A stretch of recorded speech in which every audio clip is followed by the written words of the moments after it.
मंदिर बांधण्यात आलेलं आहे. तर मागणी अशी आहे की त्यामध्ये जे ट्रस्ट आहे त्या ट्रस्ट मध्ये 4 लोक बुद्धिस्ट, 4 लोक हिंदू आणि कलेक्टर जर हिंदू असतील तर त्याचे चेअरमन अशा पद्धतीचा कायदा आहे. तर त्यामध्ये मागणी अशी आहे की 8 मेंबर जे आहेत ते बौद्ध असावे.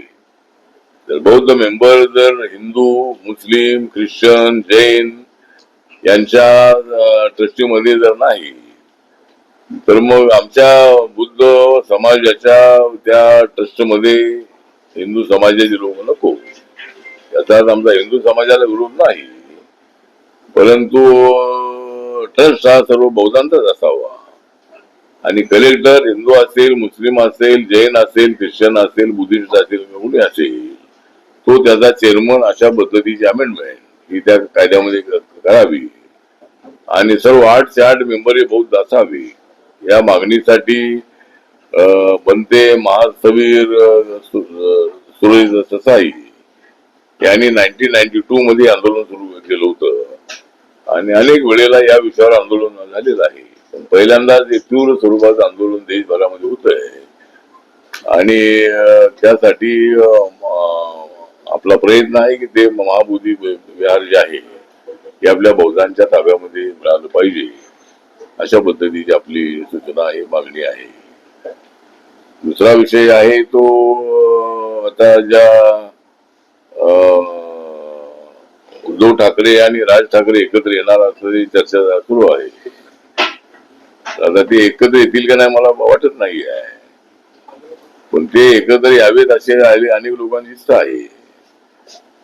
म्हणजे ते त्यांनी यायचं असेल तर जरूर एकत्र यावे, पण एकत्र आले तर कायम एकत्र राहावे.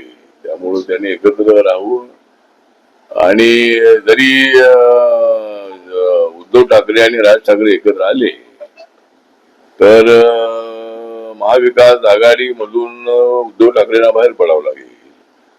कारण राज ठाकरे यांना काँग्रेस, राष्ट्रवादी आपल्या आघाडीमध्ये घेणार नाही आणि जरी ते एकत्र आले तरी आमच्या महायुतीला काय त्याचा तोटा अजिबात नाही. ते दोघे भाऊ एकत्र येत असतील तर आम्हाला आनंद आहे.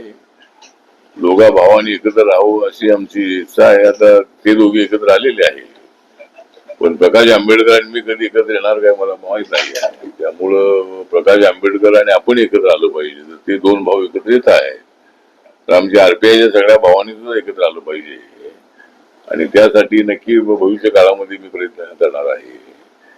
आणि राजकारणामध्ये अशा पद्धतीच्या चर्चा होत असतात आणि चर्चा जरी झाल्या तरी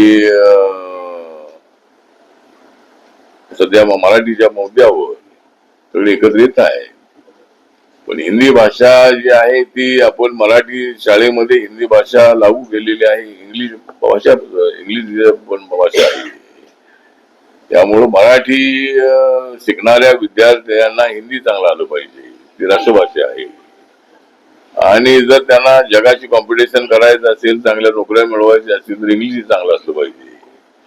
त्यामुळे इंग्लिशचा विषय त्यामध्ये आहे. तर आता हिंदीचा विषय आल्यानंतर काही लोकांचा विरोध आहे. मला असं वाटतं की राष्ट्रभाषेला विरोध करणं योग्य नाही. तामिळनाडू सारख्या राज्यातून त्याला मोठा विरोध होतो आहे, पण महाराष्ट्रातून असा विरोध होणं योग्य नाही.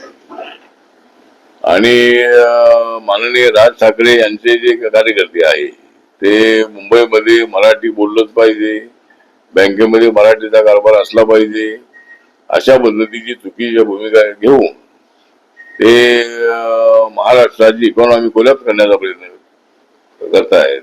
मुंबई ही या देशाची आर्थिक राजधानी आहे. अनेक बँकांची हेड ऑफिसेस ही मुंबईमध्ये आहे आणि त्या सगळ्या बँकांमध्ये मराठीमध्ये कारभार करा हा हास्यास्पद अशा पद्धतीची मागणी आहे. बोर्ड मराठीत लावले पाहिजे ते ठीक आहे, बँकांचा कारभार जो आहे तो सगळा कारभार मराठीमध्ये होणं अशक्य आहे. त्यामुळे त्यांच्या मागणीला आमचा विरोध आहे आणि मराठी आम्ही सुद्धा मराठीवर आमचं प्रेम आहे. मराठी राजभाषा माननीय नरेंद्र मोदी साहेबांनी त्याला दर्जा दिलेला आहे आणि मराठी तर आमची माय बोली आहेच आहे, पण हिंदीला विरोध करणं हे अत्यंत अयोग्य आहे.